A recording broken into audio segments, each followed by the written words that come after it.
8:35 a.m. January 21, 24, Murdex Part 3. Morning research, mabani vlog. Okay. Okay guys, what's up? So, um, gamay na tong oras. 'Di ba? 20 minutes from now.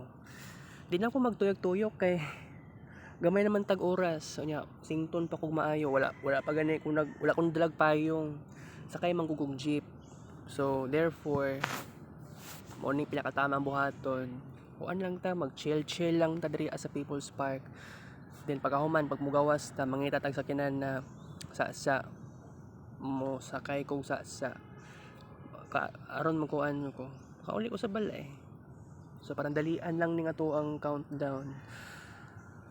Sa Magsaysay Park, I think inganing orasa mingaw sad kaay dito Pero I don't know asa ning mga generation na ako mostly mag standby. Siguro I think puyo lang silang balay. Or sometimes moadto nag congregation hall or sa simbahan, something like that. Pero ako kining countdown, this is very important, 'di ba? Oh. And then next countdown, balik tag Pluto in Capricorn sa September, and then last countdown para sa Ingris, Pluto in Aquarius, November. From November 2024 up to March 2023. So non-stop na ang energy force from Pluto in Aquarius. Okay, so isipon ninyo guys, actually ako sa 15 or 16 years of Pluto in Capricorn, actually dagan ang nagbag-o sa ko Sukad na Great Recession, katong Great Recession maotong time nga ang kining Pluto in Capricorn nag-increase, nag-timing, ang daming nagbago. Not just personal life nako, personal life sa pamilya katong time nga nag-exist pa si Manuel sa amoa, kundi sa tibuok kalibutan naagi nagbago.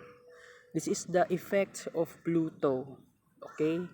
So, this is not di na siya bag-o sa ako kung isipon ninyo guys. Maong ako kung makahuna lang ko nga kining possibilities. Grabe kaayo. Grabe ang 'di ba? Grabe ang naitabo sa Pluto in Capricorn. Very depressing, very boring, very serious, very business minded era.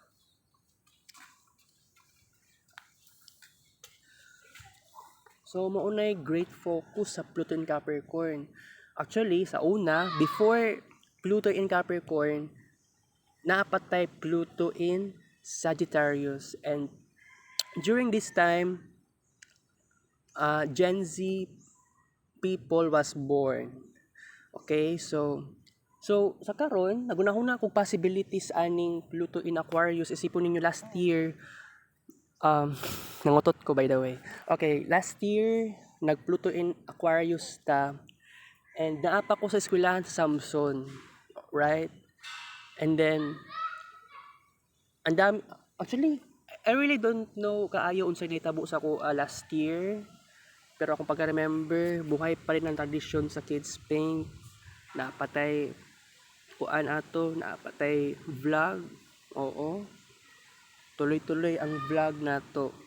Pero kini nga cellphone kay mo man gigamit din ako no last year mostly. Balik ta tong March 2023.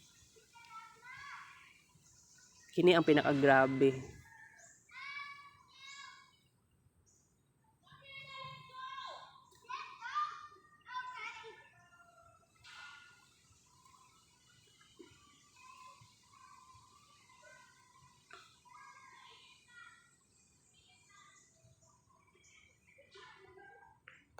Okay. So guys, ang daming possibilities sa Pluto in Aquarius karong tuiga.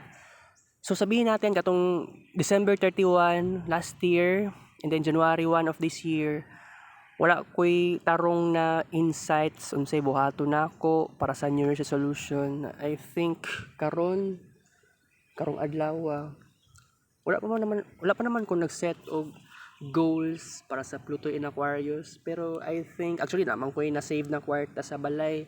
Super Money Save, wala na gani ko kids paint featuring Super Money Save because nagka-problema ko sa kids paint. Mao na pinaka problema. Mao gani nakauna-una sad ko negative, pero no, I'm not pessimistic at all. Sa tinuod lang, giiwasan lang sa nato ning kids paint, giiwasan lang sa nato kaayo. Okay, I embrace the limitation of life. Na, sabihin na lang natin na ako ibang cellphone, pero dili ma-downgrade ang operating system sa Vivo na bagong cellphone na ako. Kaya lang, bitaw no, lahi-lahi manggud tagkuan, lahi-lahi manggud og cellphone ba? Lahi-lahi tag brand. Lahi-lahi og patakaran sa brand sa cellphone, which is naglagot pug ko aning Vivo. Actually, I'm very loyal pa naman unta kay ko sa Vivo na cellphone. Pero bitaw, nagka-problema lagi ko ani adto pa ni kog service center sa Vivo sa may unahan sa Abriza. Kuan lang yun siya, maka-depressing kung unahon guys. So, actually ako din ako magunahuna og unsa pay mga possibilities kay diba cellphone lang na siya. So, ako gilabuhat na lang nako ani, go with the flow na lang sa siguro ta. Pero in the future, kung gusto nato og cellphone nga tarong, actually kining cellphone na daan, mao na gyud ning cellphone na pinaka-perfect para sa kuha. OS 10 ni siya nga cellphone or Android 10. Katong bagong cellphone ako is Android 13. Okay? So, actually maka-depress kayo una-unaon. Siguro it has to do with kuan charging system. Kay kining cellphone nako USB charge man ang kuan ani ang yang lubot sa cellphone. Ang bag-ong cellphone nako ang yang lubot is type C charge. Type C charge ginagamit na charger. So which is na-depress lang ko. I have no choice kundi i-accept na lang nato na mauna gyud ni. Okay? So by the way, buntag pagid kaayo ang English sa Pluto in Aquarius. Tapos ingani pag yung orasa, ingani pag yung adlaw, Domingo. Kagahapon wala nagtindag isda si mama. Dapat tamang-tama unta nga. Oo, dapat kagahapon unta ang star sa Pluto in Aquarius, pero karon manggod ng English. So wala tayo choice. Pero by the way, I don't know if matulog pa si Pastor Jongi. Kung matulog pa siya sa balay, manuktok ko sa balay. Alangan na magdili na kutuktukan. Kaya ako moadto po ko sa akong kwarto kay napo ko'y buhaton. Actually nag-charge pa gani og cellphone si Uncle Bal. Ako'y nag-charge sa cellphone. Pero kuan ako lang ginan si mama na nasa kwarto na ko ang cellphone ni Uncle Bal na Tecno. Pero gahi kayo push the button power button, lisod siya lisod siya i-click. Pagka problema gani ko no.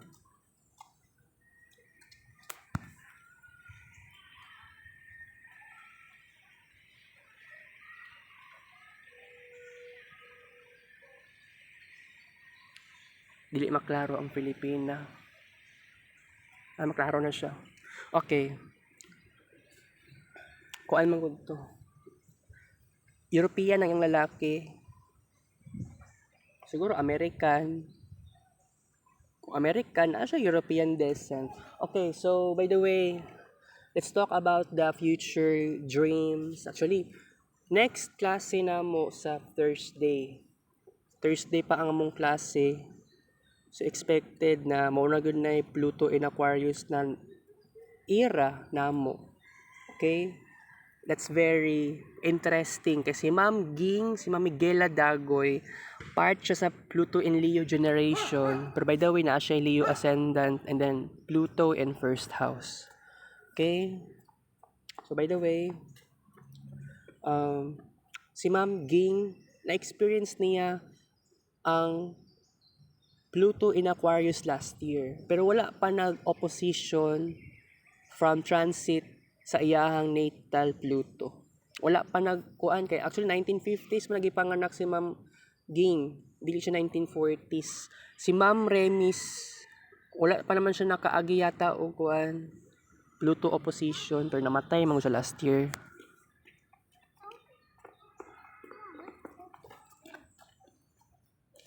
Namatay siya last year.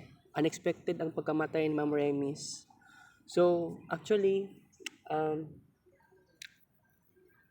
nagulat na gani ko ani karon sa possibilities sa ani nga Pluto in Aquarius, guys. Mao gani nga anhi ko diri pero dapat dili manggug ko dapat mo anhi diri sa People's Park Mingaw kaayo. Pero dili ko sigurado ani ni pastor kung matulog pa na sa balay. Actually, nagbaon naman na si pastor og kuan yang pagkaon. Nangumpra sa ganyang kadlawon mga 1:30 AM. Gabi 1:30 sa gabi di pa man nakadlawon. Pero by the way kaganiha mga alas 5 kamata ko alas 5 pasado. Tama ba? Dili day mga alas 4. Wala pa ko katulog alas 4. Naglibog alas 4 or 5. Nalang gugoy na dungog na strange noise. Dili siya kuan. Actually, gikan siya sa langit. Pero pag tuon, abi na, dili siya tingog sa airplane. Pero dili na ako siya masabtan. Basta kuan. I don't know. Basta strange kaayo siya. Okay guys. Okay. Dapat kay kuan. Part 5.